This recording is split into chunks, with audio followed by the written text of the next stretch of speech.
Okay na mga sir, meron tayong Yamaha na gagawin. Ito sa atin, dinala sa atin ito kanina. At iniwan na rin kasi gawa ng baba makina yung kanyang motor. At ang tunog nito, ito nga. Yan.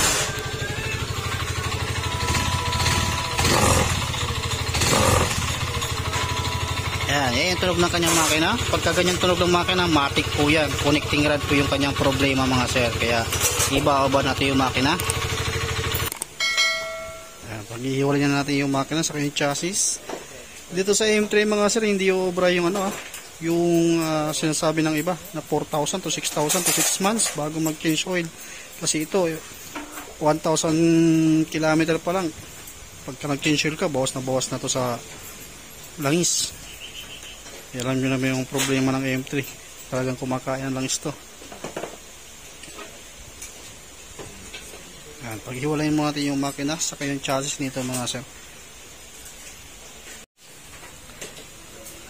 Ito na, paghiwalayin natin yung makina sa kanyang chassis. At ito, walwalin na ni kapulong. Basta pagka magkapahiwalay kayo ng ganitong makina, segregate nyo lang yung mga pisa para hindi kayo malito. Wala, labas sa utak mo? Dinaig ko ba ito? Diyan natin makikita mamaya kapag nakalas natin yung makina na paghiwa-hiwalay natin. Parang sinuputa ka rin na tinatawag kayo, hindi ka naman mansin. Nasis ka. Wala ako narinig na nito. Kaya, pando sa akin na ito. Kali yun, no? Yay! Ganyan ka.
Gas.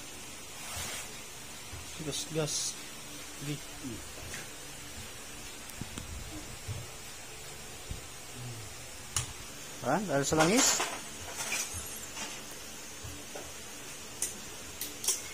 Tapos dahil lang sa langis, titipirin nyo sa langis ang motor nyo. Yari kayo pag nabisira motor nyo.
Okay, tanggalan natin yung sigunyal.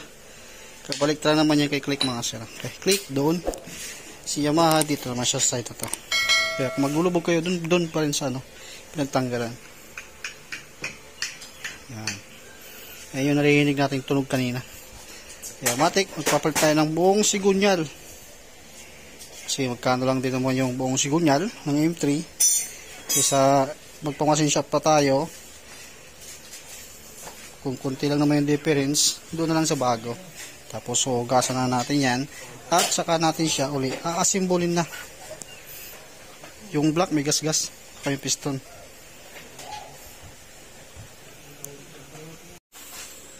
Kaya mga so, ayan, ikabit na natin yung sigunyal na bago. Ayan, yung kwan na lang. Ilalagay natin yung block. Kasi yung block nya, piston may gas-gas. Ipapaalam mo natin doon sa may-ari na kailangan natin magpalit kasi ano, pagsisimula na ng usok yan.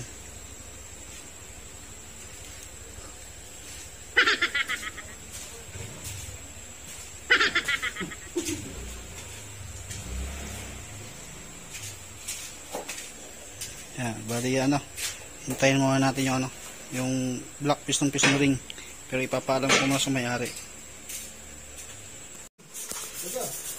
Ito na, nilinisan na natin at ito na yung bagong sigunyal natin mga sir. Assembly yung binili natin at ilalagay na natin yung bearing, tapos tatanggalin nyo yung gear doon, tatanggalin nyo yun sa ano, gear yan sa pump ng oil pump.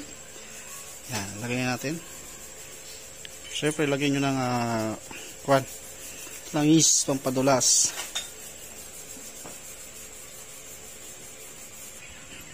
Yan, nalubog na natin. Gamit natin pinanlubog doon sa bearing, saka doon sa gear. Kinamitan natin ng press. Kasi walang pang mano-mano na ano, na tubo, kaya pinress na lang natin. Yan. Doon natin pinress. Tapos sa click mga sir, doon tayo nagpapalubog. Sa M3 Yamaha dito naman. Yan, gagamitan din natin ng butane. Paiinitin natin yan, saka natin din isasalpak. Kasi hindi kasi yan pwedeng i-press or pukpukin dahil baka mabasag yan. Mapapatos gas ang gagawa.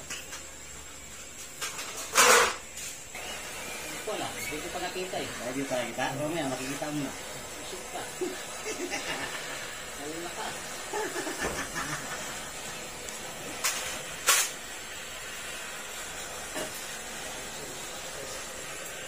Butane nyo siya ng ano, sa loob ng 15 minutes to 20 minutes. Hindi naman po yan may sira mga sir. Kasi medyo makunat ito. Tigas. Kaya painitan nyo mabuti para hindi na kayo paulit-ulit, para may salpak nyo mabuti yan. Okay, painitin muna natin, tapos mamaya isalpak na natin yan. Sa akin nga ngayon, okay naman siya. Ito, taga Bulacan din yan. Ano? Del Monte yata yan.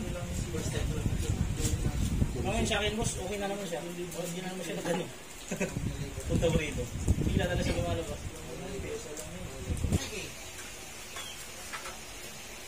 Kasi yung mga ano, mga problema sa mga wiring, lalo kung matagal na yung unit mo, normal at lalabas yun. Problema noon. Huwag lang yung makina. Kasi madugo. Mabahala ka doon. Tumingin na mekanika boss.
Tara, dumating na yung bago natin piston ring, saka yung block.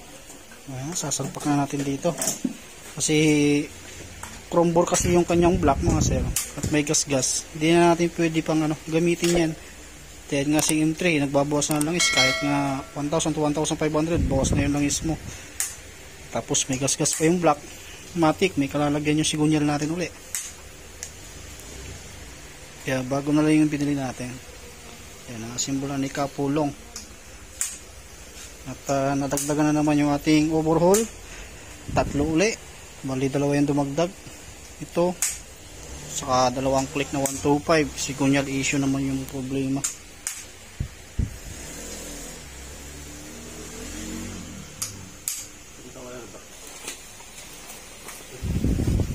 Yan na yung bago natin block.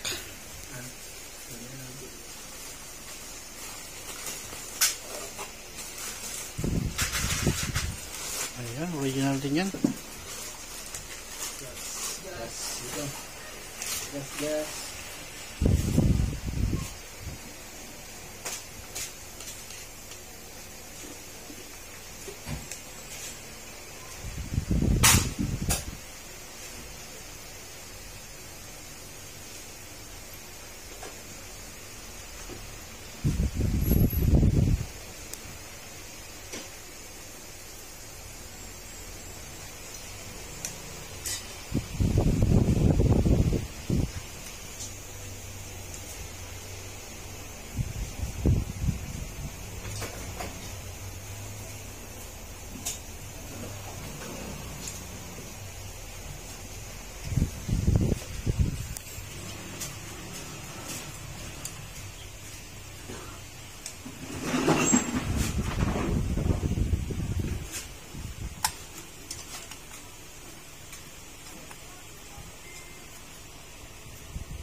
Yan, balik na natin yung CVT, tapos yung mga starter, muffler, stator, lalagyan na natin, tapos yung cover ng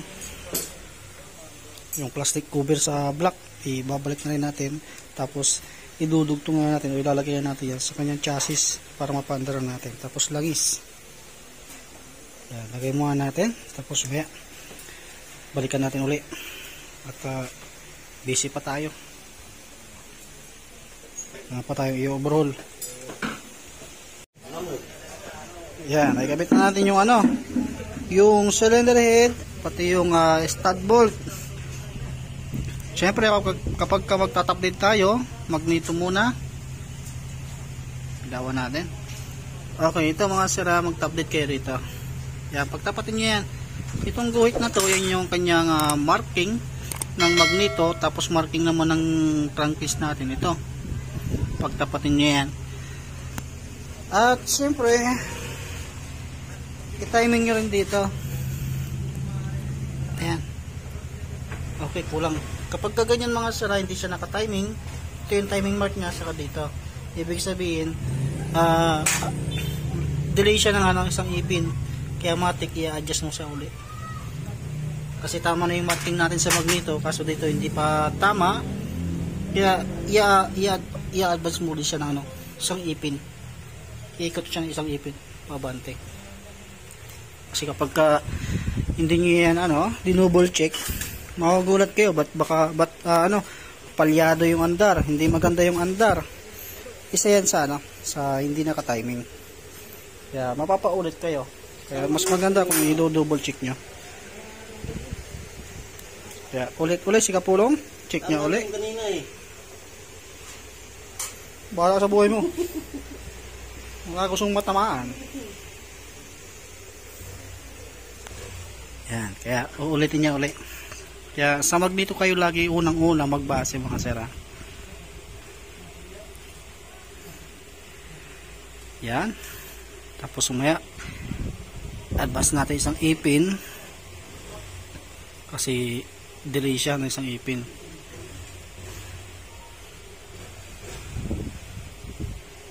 Yan, bagong bago. Ito yung sigunyal.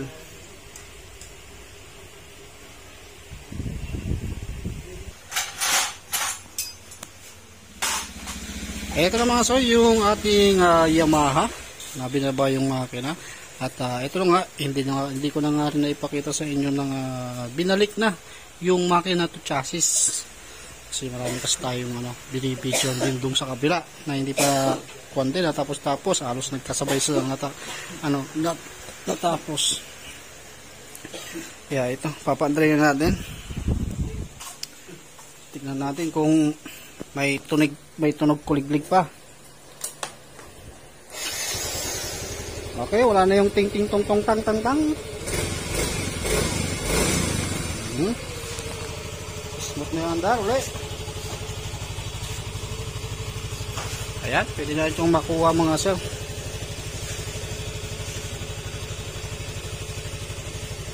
Ganoon lang gawin yung mga sir kung sakaling same kayo ng problema ng Yamaha na ito.